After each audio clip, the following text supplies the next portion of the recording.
Somebody could go through that and say, this infringes on a patent that we knew nothing about, and there could be a problem with that. And I dread the prospect of that happening. That fear right there is what happens when creativity has to ask permission before it can exist.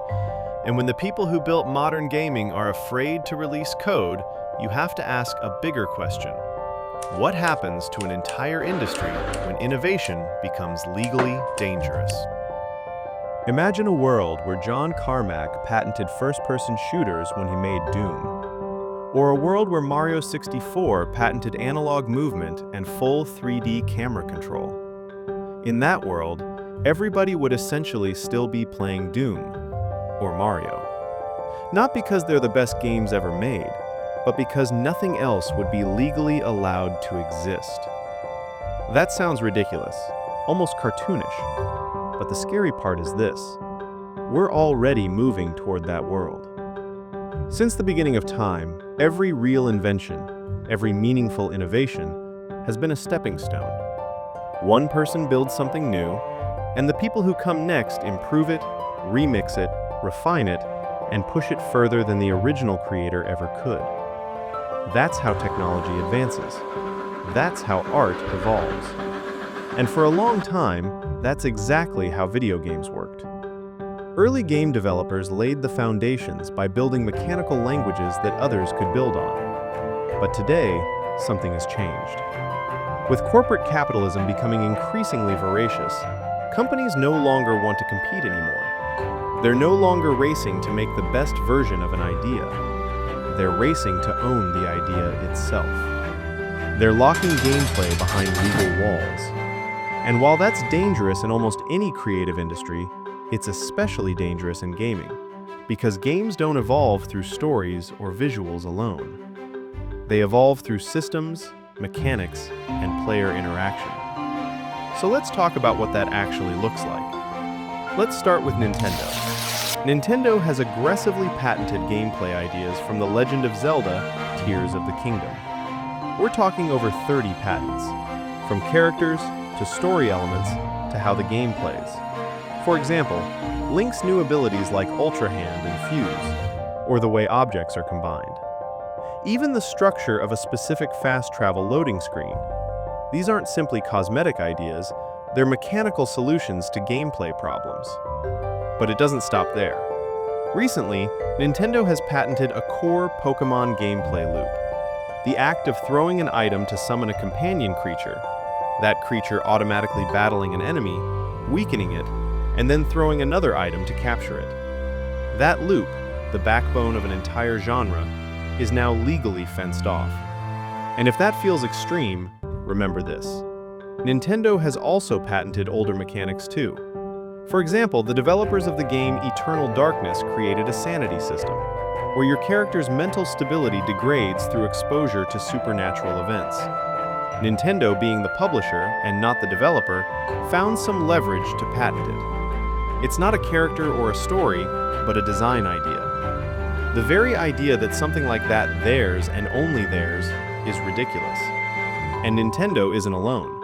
Konami aggressively patented aspects of rhythm game timing and note matching in the late 90s and early 2000s, which is one of the reasons why, for years, rhythm games outside Japan had to carefully design around extremely specific mechanics, even though the basic idea of pressing buttons in time with music feels universal. Capcom has filed patents around specific cinematic loading transitions, which would help developers to hide load times by blending scenes together. And then there's EA, the cream of the crop, the most hated gaming company on Reddit. EA has patented player engagement and matchmaking systems, essentially algorithms designed to subtly influence player behavior. Systems that affect difficulty, rewards, and who you're matched against, all in the name of maximizing retention. These aren't mechanics you can see, they're mechanics you feel. And that's important, because it shows how far this has gone. We're no longer just patenting what games do, we're patenting how games treat players. And then there's Warner Brothers. Warner Brothers patented the Nemesis system from Shadow of Mordor and Shadow of War. This was the system where enemy NPCs remembered you. If an orc survived a fight, he might come back stronger. He might mock you. He might rise through the ranks, scarred and angry because of you. It was widely praised as one of the most groundbreaking AI ideas in modern gaming. That patent was filed in 2015. It doesn't expire until 2035. And since then, no other major open-world action game has attempted anything truly similar. Not because the idea was bad, not because players didn't love it, but because developers know that touching anything too close to it risks a lawsuit. So one of the most promising innovations in game AI is now confined to a single franchise. That's not a win for creativity, that's a loss for players. Now imagine a game like Mountain Blade, Bannerlord, a game where players constantly complain that it feels unfinished. The game survives largely because of its modding community. Now imagine that game with a true Nemesis-style rival system. Enemies within your culture or faction who will never support you. Characters who hold grudges because you refused their daughter's hand in marriage, or failed to rescue them when they were captured nearby. You see them rise in rank. You see them defect to enemy factions. You watch them raid your villages. Not because the game scripted it, but because history happened. Personal stories emerging naturally from gameplay. That kind of system feels like it could push the game closer to feeling complete. And the scary part is, this is very possible. There are developers capable of building this. They just won't, because it's not worth the risk. And this is where the bigger problem starts to reveal itself. People often ask why there hasn't been a truly meaningful leap in gaming since around 2016. Why everything feels iterative. Why so many AAA games feel safe, expensive, and familiar. This is a big part of the answer.